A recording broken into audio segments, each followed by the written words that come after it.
Pese mbusa asofo na wo board no so say na do so da na mo ho. Mumu hwan na nyane no wo de mpa so. That time not that Sawabro ninja say Wabro ni na da nchen na say hwan na da nchen.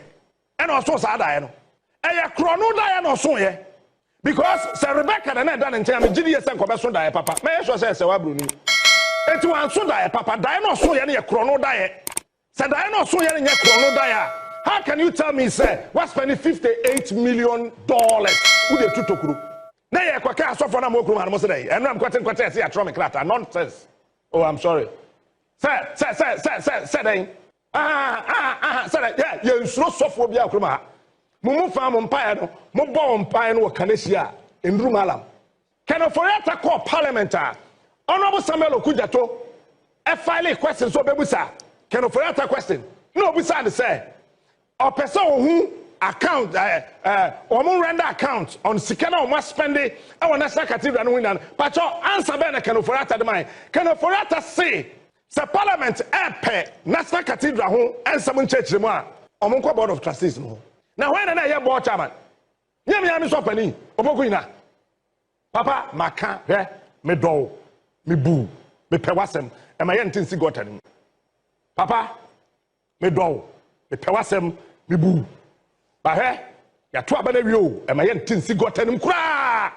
I saw for na come, Mahama house of Mokomana mo, Sana Yakubu. Me nyambo so for biadi say we can but papa poku ina wo ko jail ahwe ni ho be si o memu hawo. All right abusu amemu mo bibia akaba ene ye be ka katudua ho asem asa asori biu abusu enye easy. Captain Kojo Smart oni Hopeson Adorye episode we e mo de papa because e je tua to na abusu enye easy because Captain Smart esi katudua no emu semsem no especially abusu asofo fo ni bi e resign all because of say omo hwesi kasem ni niam e kwa na emwa but e ka board members ni bi ye professor apostle Opoku Onyinah abusia Captain Smart e body kasem nsem a oka no emodu abusia tamochuku mi twa me ho aba me ben komo no ye de be hihye so.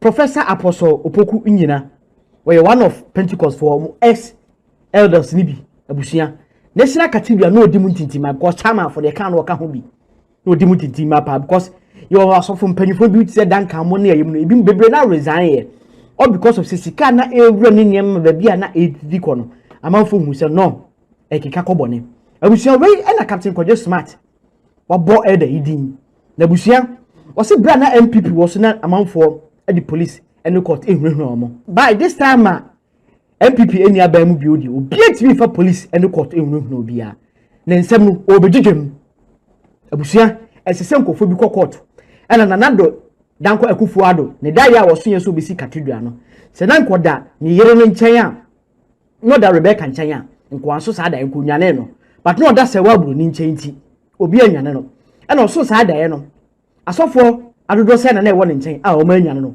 one ni nyame ene so ne daye na asofofo bi nka ho enti boni ana odi no adu mahu anka nkyere no abusia episode we dey more there because Hopeson Adorye esoso de nse bia babonten our pretty sheet bia enye easy about Ghana nurses striker omoko ene ne omudi mansa na omo e request abusia tamochuku yenko Captain Kojo Smart akache yenko nkote bi oka efe Ghana National Cathedral ho ene Professor Opoku Onyinah abusia yenko ti Captain Kojo Smart emra Mayama asofo na eda National Cathedral no nte wo ho asese obi anye nipa nche obi a okrum hawo ena mo bi anye na adwe so obi asoro obi a oha akufa do time na mo na mo sheda na mo de court ehunu nipa enu mpo ye nsuro ene ne enu mpo na ye mfa ho na ye nsuro ene ne it is what we say we are sofo na okotra National Cathedral so I am a man of God, I am a man of God. Who is the double of God?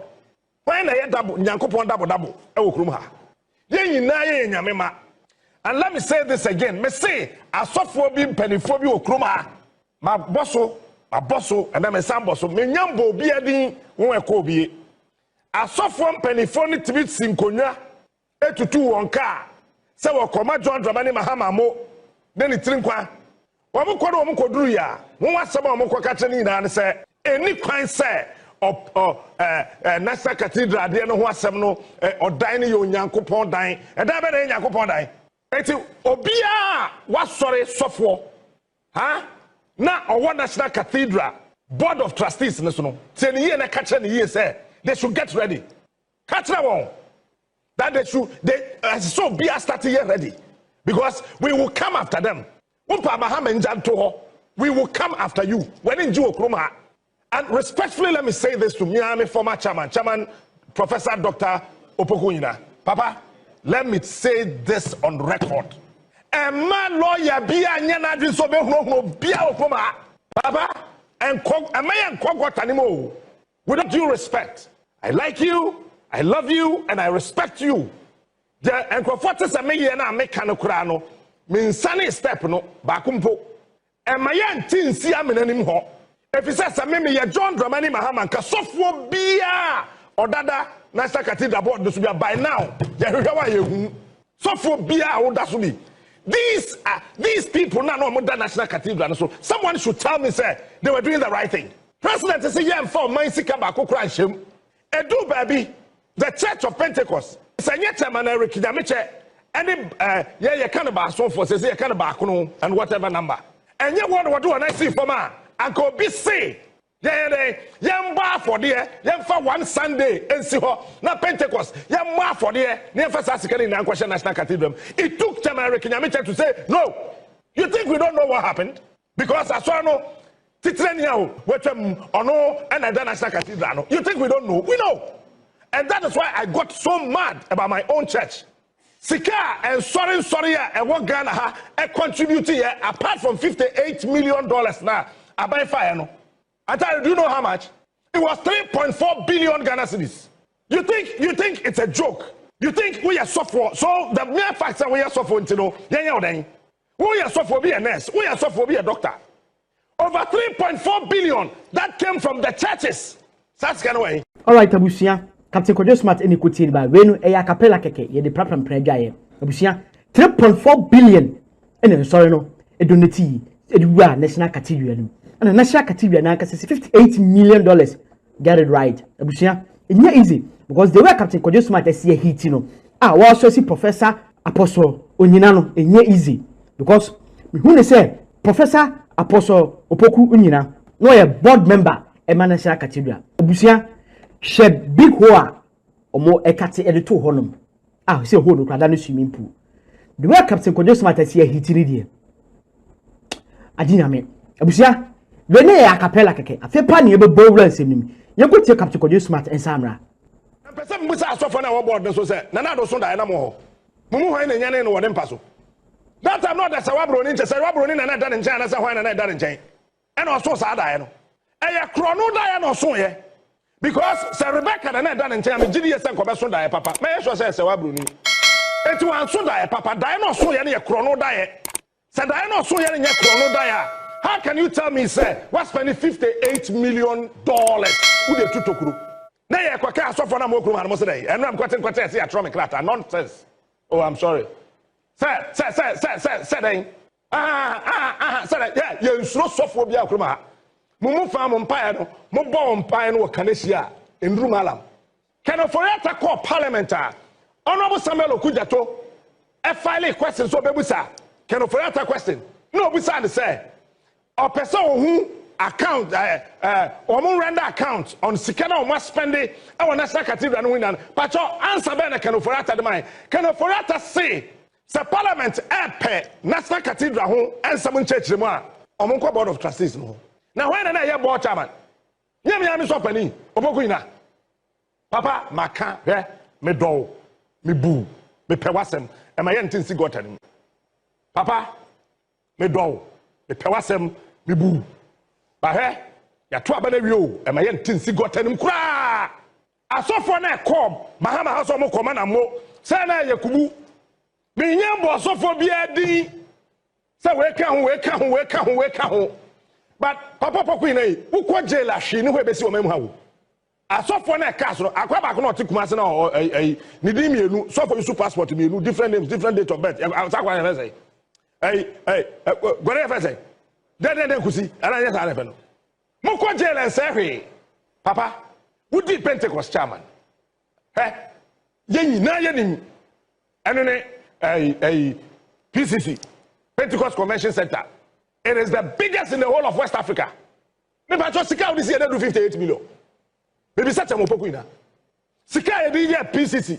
Who would you miss with you? You never for the this year. But they do 58 million. They do $58 million. Huh? And then you sit on a board. They are sit board and not spending $58 million. And you want us to shut up because what? No. Papa, me say me pewasem. Me do. Me boo. Got any more me my enko. Got any more no. E my enko. Ayesa o ma ye tisi got any more. E be ye can say deja. So o ma ye tisi got any more. E be ye deja. I'm telling you. We are software na we board of trustees so I won't ferry.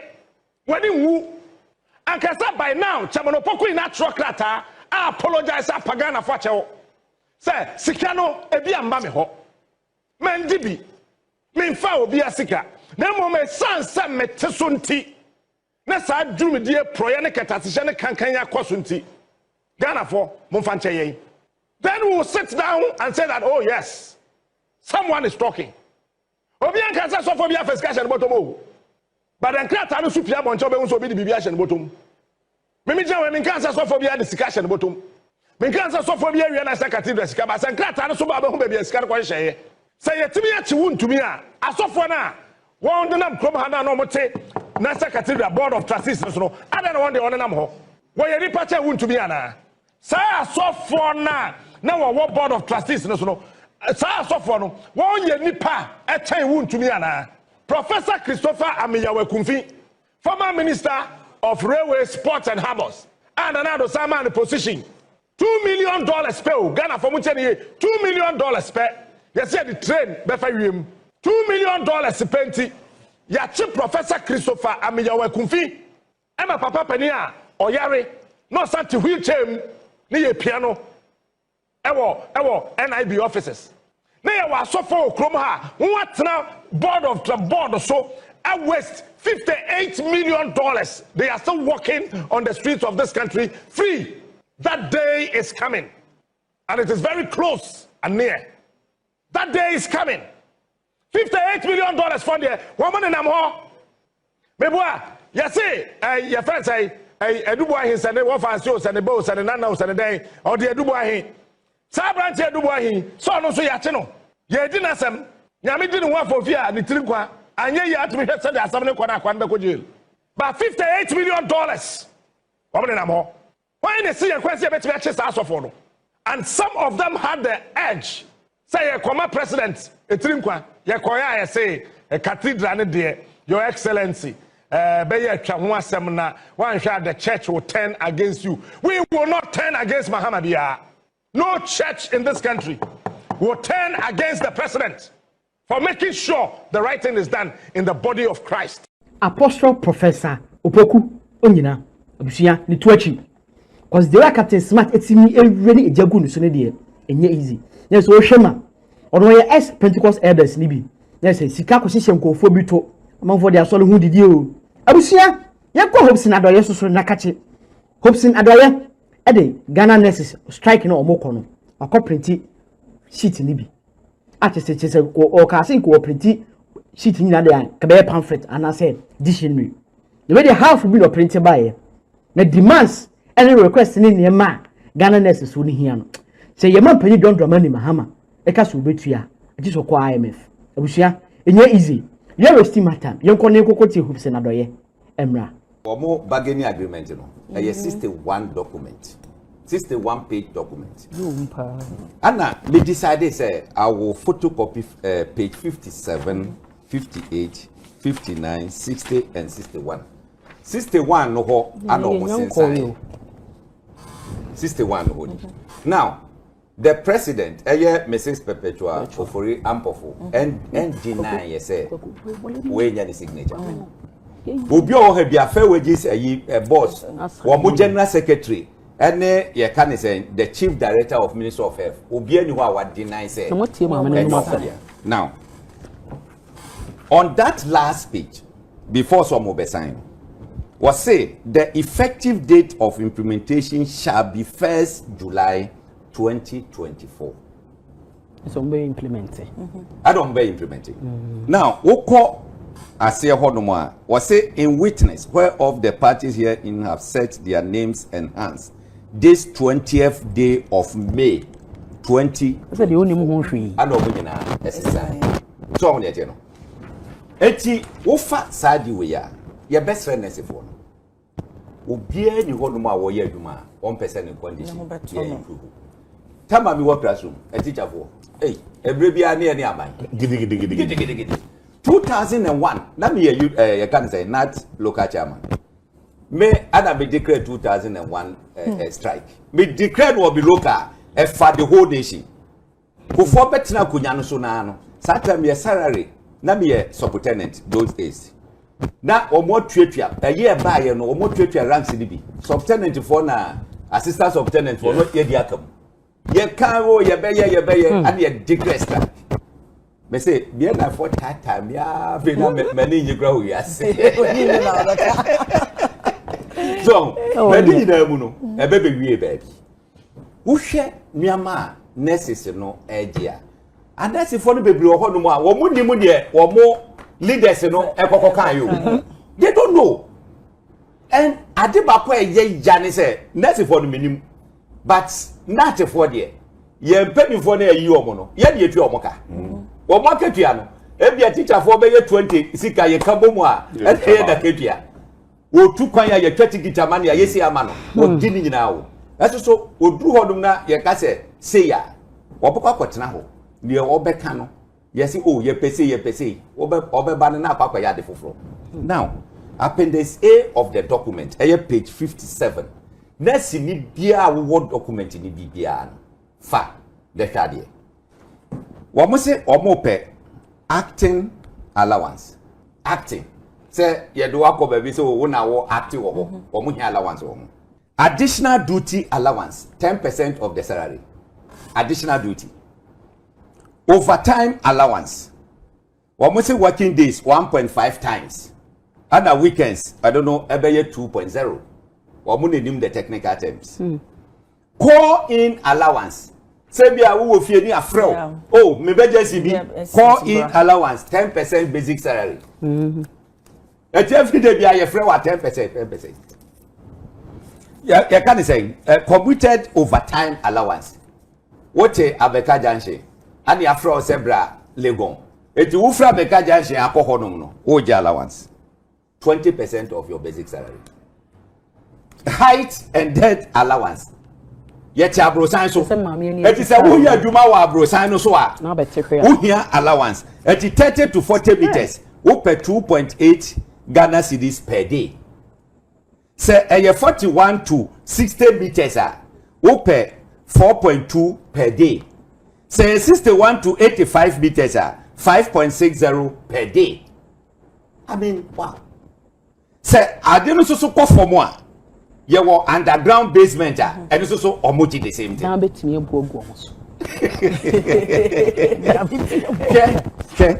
permanent posting allowance. One more percent 3 months basic salary near the amount allowance. Ya post to one. Ya post to no. Permanent posting allowance. Now, temporary posting allowance. We are saying my hotel accommodation for 3 months and 20% of monthly basic salary. I mean, how? How? What's I saying? Yeah, also. Yeah, also. Traveling expenses allowance. Was it 7 tons at STC? So. In fact, say ye adwuma bi apa travel allowance there. Genuine as a winner. Part of it. Now, tools allowance. Till we here 7 cedis per working day. Let's depend the total to call adwuma. Adwuma me dey betimi atwa. They try to say be okay. There should be an improvement, additional equipment. Additional, what you know, personal, buying the better. I buying the better. So much. And you want a year can say tools allowance. I mean, some your mother will be saying, and who case and strong. But already, what do you mean? The way I know, the way it comes, the way almost see listed on maybe. per conversation amobeka be amobel list say be too no. There has been an in-depth of explanation. What remember why you busy here? Which physical challenge guide or don't know or more and your program. Physical challenge transport and your program as a sort more. Oba Ahaseya was a night and out of a station allowance. Oh, your director, that's a chief executive. You had the who's cash of 490 per night. Oh, yeah, a year or more than in foreign trips per diem. Or much shedding in our home, any problem. Who took quite a humanity as I say amount. What do you mean? A young one funeral grant. Almost as a nurse in your bush, you are as a sub by Mosica, now the Coco Yagi. Oh, yeah, bush, mammy, and as a papa, not just general, so bushy any. Almost say, be on bellest, they say, be employee,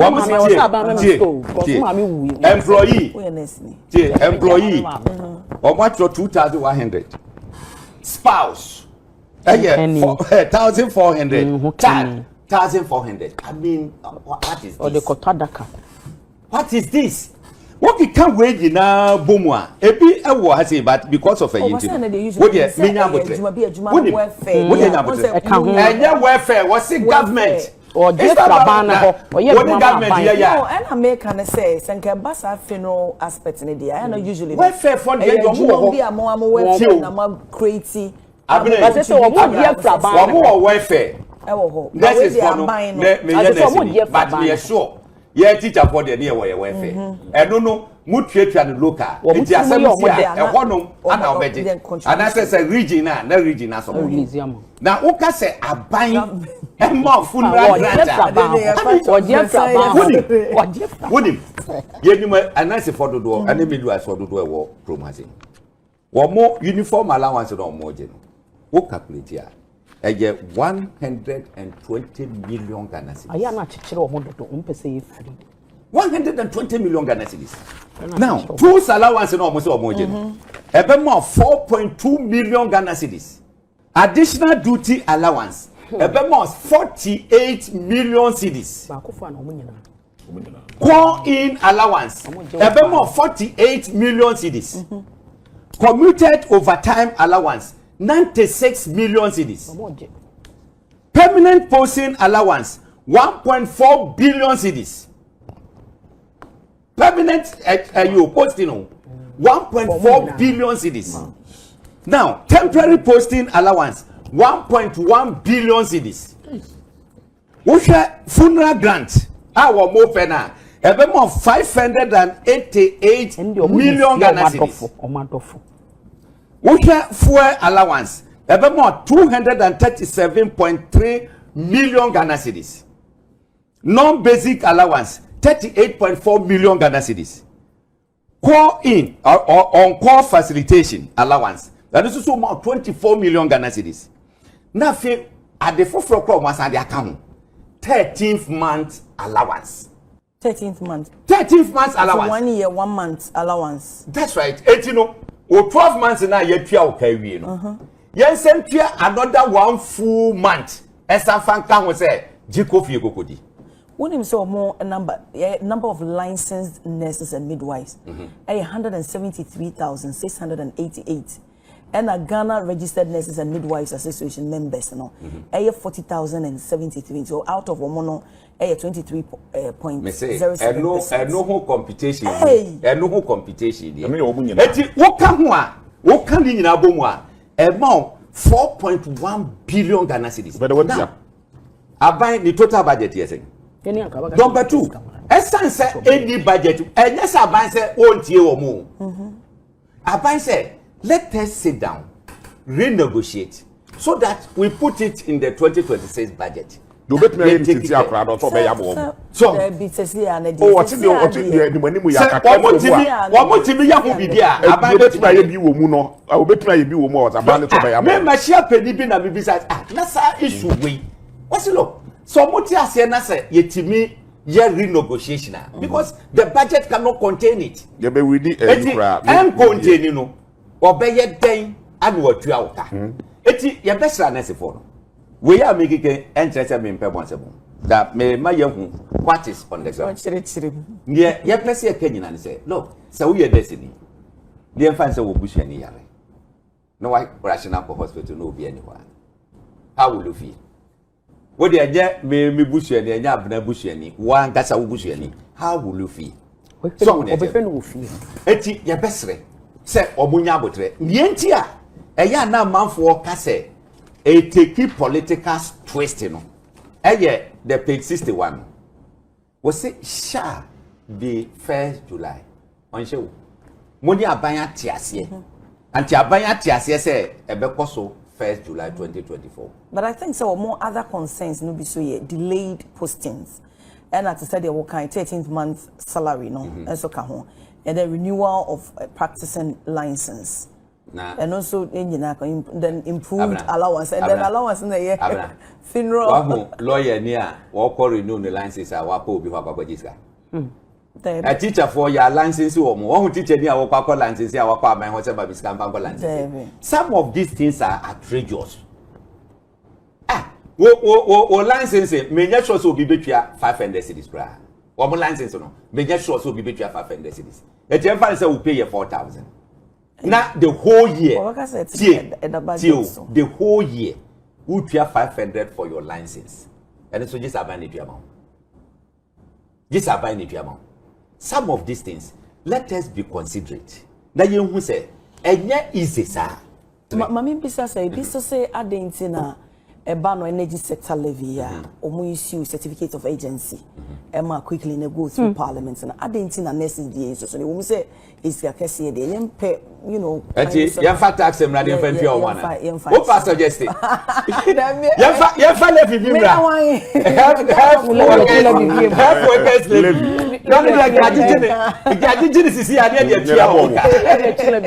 4 billion, and it's got it. It's a lot of for a year. It's your best thing. Yes, and as you were saying, you can be estimated, sir. A year be 5.7 billion. Yeah, you 11 years to your academy, so 11 in the year. Yeah, you did